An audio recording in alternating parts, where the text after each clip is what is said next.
لوگ دیکھیں ایسے اہل اللہ بھی دیکھے ہیں میں نے کہ وہ زیادہ روتے دھوتے نہیں ہیں لیکن برائیوں سے بچے ہوئے ہیں. کیوں؟ جس ماحول میں پیدا ہوئے اس میں برائیوں کا ماحول نہیں تھا, بچپن سے ماں باپ نے تربیت کی, برائی کرنے نہیں دی, وہ کہتے ہیں بھائی ہم سے نہیں ہوتی یار, ہوتی نہیں ہے جاؤ. ہمارے حضرت فرمایا کرتے تھے یہ جو بد نظری ہے نا یہ انسان کی فطرت کے خلاف ہے.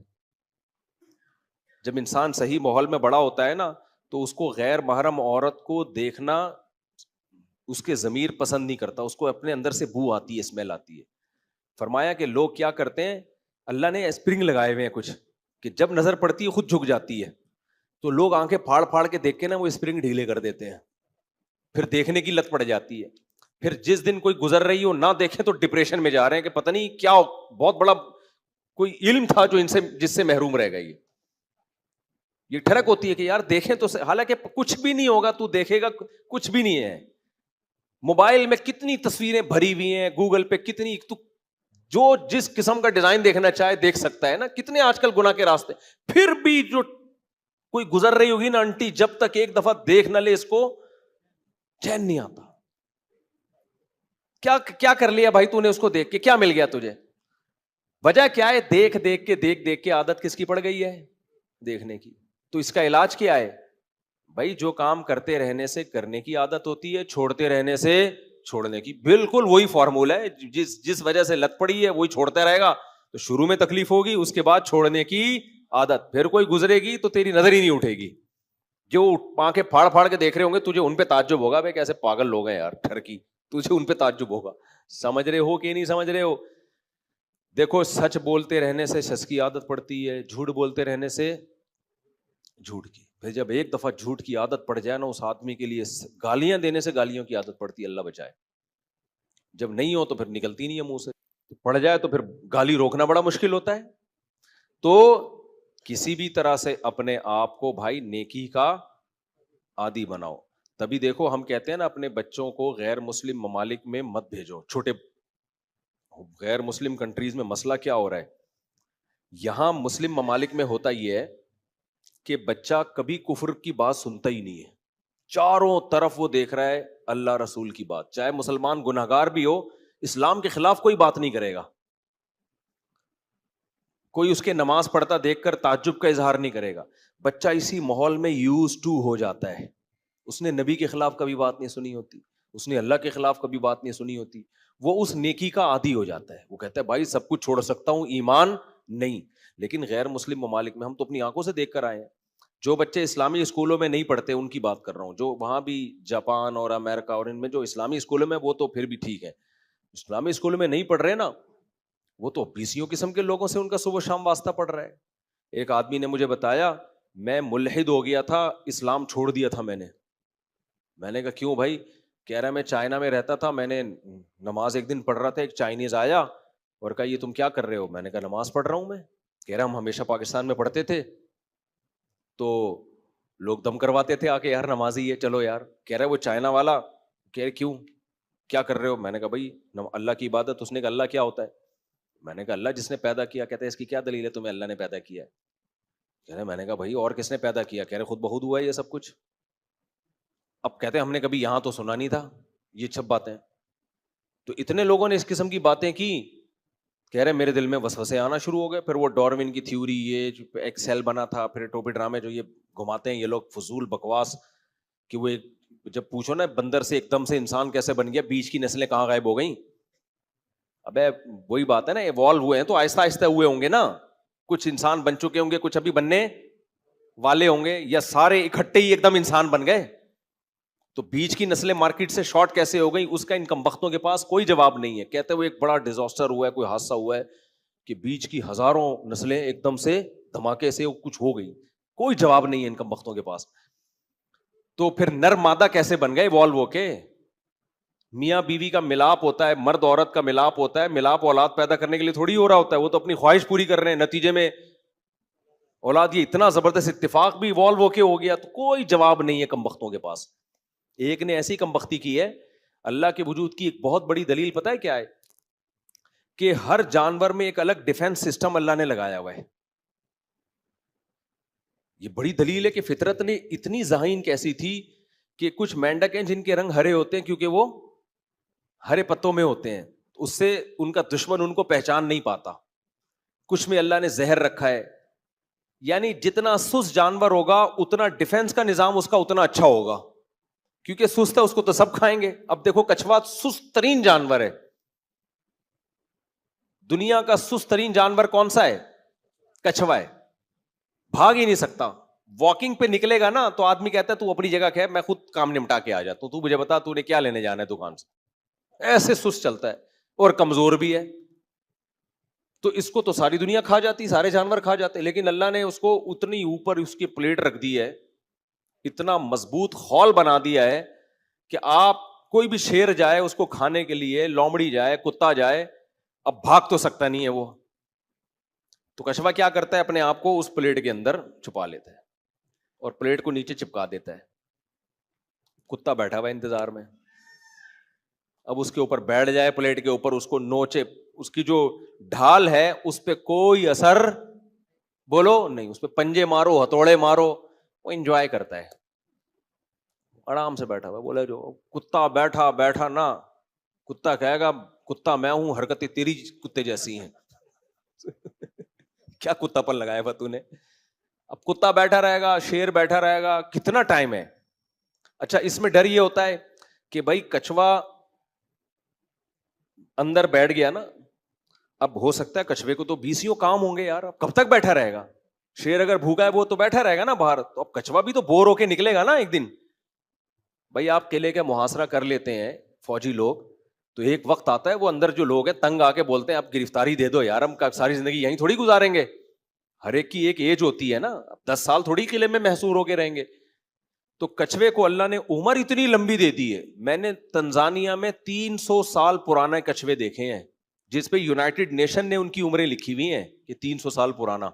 اتنے پرانے کچھوے, اتنی لمبی عمریں ہوتی ہیں ان کی. تو اللہ نے عمر اتنی لمبی دے دی کہ شیر اب بیٹھا ہوا انتظار کرے گا. شیر بولے گا یار میں 20 سال 10 سال 15 سال دنیا میں لے کے آیا ہوں, اس کمبخت کے انتظار میں میرے 2-4 سال گزر گئے, میری زندگی تو آدھی زیادہ ختم, اور یہ کمبخت. کچھوا کہے گا میں تو 300 سال تک رہوں گا, میرے پاس ٹائم بہت. اس کو عمر بھی اتنی, اس کو جلدی ہے ہی نہیں کسی کام میں. کہے گا کوئی بات نہیں یار, زندگی کے 2-4 دن اگر کم بھی ہو گئے تو میری صحت پہ کوئی فرق بولو نہیں پڑے گا. اب یہ ساری اس بات کی دلائل ہیں کہ یار اس کو نظام کو کسی نے بنایا ہے. فطرت نے خود تو نہیں کر دیا کہ جس بیچارہ سست ہے تو اس کو خول دے دو, اس کو دوسرا اپنی نسل بچانے کا کوئی اور ٹیکنیکل طریقہ دے دو, عمر بھی لمبی کر دو. جلد بازی نہیں ہو اس کو, کہ وہ شیر کی عمر کم ہے, ٹائم کم ہے اس کے پاس, وہ پھر تھوڑی دیر انتظار کرتا ہے, بولتا ہے میرے دنیا میں اور بھی کام ہے. صحیح ہے نا, تو وہ نکل جاتا ہے وہاں سے, کہتے تو چھوڑ دے. جب وہ کچھوا پھر بھی آرام سے اندر پڑا رہتا ہے, کیونکہ شیر پیچھے مڑ کے دیکھتا ہے کہ میرے جانے کے بعد دیکھنا منڈی نکالے گا, یہ جیسے نکالے گا حملہ کروں گا. کچھوا کہتا ہے تو جا. شیر چلا جائے گا, کچھوا اگلے دن منڈی نکالے گا, بولے گا یار میرے پاس نہیں ہے, میرے پاس بہت. پھر تھوڑا سا جائے گا یوں کر کے, پھر دیکھے گا کوئی چیتا آ رہا ہے, چلو پھر بیٹھ گیا آرام سے. تو یار یہ نظام کسی نے بنایا ہے بھائی, یہ خود بخود نہیں ہو سکتا. تو اس کا ان کمبختوں کے پاس کیا جواب ہے؟ کہہ رہے ہیں ایکچولی ہوا یہ تھا کہ نسلیں تباہ ہو رہی تھی, تو جن کا اتفاق سے جن کا ایسا سسٹم تھا وہ بچ گئے, جن کا ایسا سسٹم نہیں تھا وہ, بھائی آپ ٹوپی کرا رہے ہو, صحیح ہے نا, خدا کے انکار کے لیے بہت حد سے کراس کر رہے ہو آپ. مور کے جو اتنے خوبصورت پر ہیں, یہ ایوالو ہونے کا نتیجہ, دنیا میں مور ہی کیوں پر پھیلا کے گھومتا ہے, ناچ دکھاتا ہے, اپنے پروں کی نمائش کرتا ہے, کوئی اور پرندہ اس طرح سے نمائش کیوں نہیں کرتا؟ فطرت نے اس کو جب اتنے خوبصورت پر دیے, دماغ وہ ذہانت تھوڑی ہے جو انسانوں کی ہے, لیکن فطرت نے اسی میں یہ دکھایا کہ اپنے پر ایسے گھما کے لوگوں کو تو دکھانا, تاکہ تیرے کلر کو دیکھ کر وہ کہیں کہ یہ پینٹنگ کسی نے کی ہے, یہ پینٹر کا کمال ہے, یہ پینٹنگ کروڑوں سال میں بھی آٹومیٹیکلی نہیں ہو سکتی. تو مور کی تو ساڑی نما ایسے پیچھے وہ جھالر گھوم چلتی ہے, اور پھر ایسے پر لگا کے دکھاتا ہے, یوں یوں گھومتا ہے. ہمارا مور دیکھ لیا کرو صبح ایسے یوں یوں کر کے یوں, اور ایسا مور اسٹائل کرتا ہے, میں کہتا ہوں ون مور, ایک اور دفعہ دکھائیے اپنا اسٹائل جو ہے نا. پھر وہ یوں کرتا ہے ایسے کر کے, پھر ایسے پر اتنے خوبصورت اس کے کھلتے ہیں. تو بھائی یہ فطرت کی عکاسی ہے. تو خیر ہم کہاں سے کہاں چلے گئے. تو وہ دیکھو وہ چائنا میں جب چاروں طرف اوٹ پٹانگ باتیں سن رہے ہیں بیکار قسم کی, خدا کو کس نے بنایا, پھر خدا, تو وہ کہتے ہیں میں تو پاگل ہو گیا, میں نے نماز ہی چھوڑ دی, ایسے وسوسے آئے. خیر اللہ نے اس کو پھر ہدایت دی دوبارہ. تو اسی وجہ سے بہت زیادہ اس کا علماء اہتمام کرتے ہیں, بھائی بچے کو ماحول کیا دو, دینی ماحول, وہ چاروں طرف بات ہی اچھی سنے, سچ کی بات, اللہ رسول کی بات, ماں باپ کی اطاعت کی بات. اور میں بار بار جو کہتا ہوں کہ اپنے جلدی شادیاں کرو, بچے پیدا کرو, پھر اپنے بچوں کے سامنے اپنے ماں باپ کی خدمت کرو, تاکہ بچے یوز ٹو ہو جائیں کہ یار کلچر ہے ہمارا, میرے باپ اپنے باپ کی خدمت کرتا ہے تو ہمیں اپنے باپ کی خدمت کرنی پڑے گی. پریکٹیکلی زبانی تقریر میں تھوڑی ہوتا ہے, اس کو وہ ماحول دے دو, ایسا ماحول دے دو, یعنی ماحول کا مطلب عمل کر کے دکھاؤ. دیکھو فوج میں جب ٹریننگ دیتے ہیں تو کیا ترغیبیں دیتے ہیں, دنیا کی کسی آرمی میں دیکھا کہ آفیسر ترغیب دیتا ہو کہ دیکھو تم سب نے کل صبح اٹھ کے 1 گھنٹہ جاگنگ کرنی ہے, 1 گھنٹہ واکنگ کرنی ہے, 20 ڈپس نکالنے ہیں, اور اتنی دفعہ اٹھک بیٹھک کرنی ہے, ٹھیک ہے, کل سے آپ لوگ شروع کر دینا, اپنا خیال رکھنا, تاکہ جب ٹریننگ اس طرح سے ٹریننگ ہو تاکہ جب جنگ ہو تو پھر ہم اس میں لڑ سکیں. ایسا نہیں ہوتا بھائی, وہ اگلے دن آئے گا ٹھڈے مار کے اٹھائے گا, تیرا باپ بھی دوڑے گا, وہ دوڑوائے گا پریکٹیکلی, سمجھتے ہو, کہے گا ہم نے این سی سی کی ٹریننگ کی ہے کالج میں, پہلے ہوتی تھی, جنرل مشرف کے دور میں ختم ہو گئی, وہ ایک ہی ڈھنگ کا کام کالجوں میں ہوتا تھا, وہ بھی ختم. تو اس میں 20 دن فوجی ٹریننگ کرواتے تھے. کوئی صوبے دار میجر ہمارے آفیسر تھے, وہ بچوں کو نا, ہمیں کالج کے لڑکوں کو, وہ بھائی ہم نے جو ٹھڈے کھائے ہیں نا ان سے ہمیں یاد ہے, بیٹھے ہوئے تمیز سے انجوائے کرنے, اٹھو دوڑو. کیوں دوڑے, ابھی تو دوڑ کے بیٹھے تھے, کوئی کیا کرنا ہے, جب دوڑنے کا ٹائم آگا دوڑ لیں گے. نہیں بھائی دوڑو, دوڑ رہے تگڑ تگڑ تگڑ تگڑ تگڑ, لیٹ جاؤ کرالنگ کرو, ٹھیک ہے نا بھائی, بتا دو ایسے کرالنگ ہوتی ہے, ہم خود کر لیں گے. اگر ابھی کوئی انڈیا حملہ تھوڑی کر رہا ہے پاکستان پہ, ہمیں بتا دو ہم کر لیں گے. نہیں بھائی ایسے تھوڑی ہوتا ہے, ابھی تیرا باپ بھی کرے گا, ابھی کر رہے ہو, صحیح ہے نا. پریڈ کرو, پریڈ ہمیں, مجھے بڑی اچھی پریڈ آتی ہے, مجھے پریڈ جو فوجیوں والی پریڈ ہے نا, بالکل پاؤں سے پاؤں ملا کر میرا شمار اچھی پریڈ کرنے والوں میں ہو گیا تھا. یعنی اس کے جو ہے نا بڑا, مجھے وہ جو ہمارے آفیسر تھا, جو بھی ٹیچر تھے, ہمیں ٹریننگ کر رہے تھے, بڑی زبردست پریڈ ہم لوگ بالکل پاؤں سے, جیسے یہ پریڈ نہیں ہوتی ایسے ٹھک ٹھک ٹھک, وہ دائیں مڑ بائیں مڑ پورا سیکھا ہوا ہے ہم نے 20 دن میں. تو وہ یہ نہیں کہ ایسے دائیں مڑنا ہے ایسے بائیں مڑنا ہے, اور پہلے سیدھا ہاتھ پاؤں آگے کرنا ہے پھر الٹا ہاتھ, اور دیکھنا جب وہ اس کا سیدھا پاؤں ہو تو تم بھی اپنا ہی سیدھا, ایسا نا تم الٹا نکال رہے ہو آگے. چلو ٹھیک ہے یہ ہو گئی, یہ کر لینا 20 دن. کوئی کرے گا بھائی, کان پکڑ کے نا کروایا جاتا ہے. فوج میں بھی ایسا ہی ہے, دوڑوایا جاتا ہے, ٹریننگ دی جاتی ہے, ٹھڈے مارے جاتے ہیں, اس کے بعد جا کے پھر بھی پریکٹس ہوتی رہتی, فرضی جنگیں مسلط کی جاتی ہیں, اس کے بعد جا کے انسان اس قابل ہوتا ہے کہ جنگ ہو تو وہ کچھ کر سکے. اگر ترغیبات دیتے تو نہیں ہوتا, تو یوز ٹو کرنا پڑتا ہے. سمجھتے ہو گے نہیں سمجھتے؟ تو اپنے آپ کو عادت ڈالنے کے لیے روزے کی, نماز کی, تلاوت کی ماحول بناؤ, اور عادت ڈالو کسی بھی طریقے سے, جرمانے لگا لگا کے عادت ڈالو کہ میری اگر فرض چھوٹ گئی, ناشتہ گول, ناشتہ نہیں کروں گا. سمجھتے ہو؟ جس دن فضا چھوٹی اس دن ناشتہ نہیں, عادت پڑے. 40 دن کسی بھی طرح سے کر لینا انسان کوئی کام کو, تو یوز ٹو ہو جاتا ہے, عادت پڑ جاتی ہے.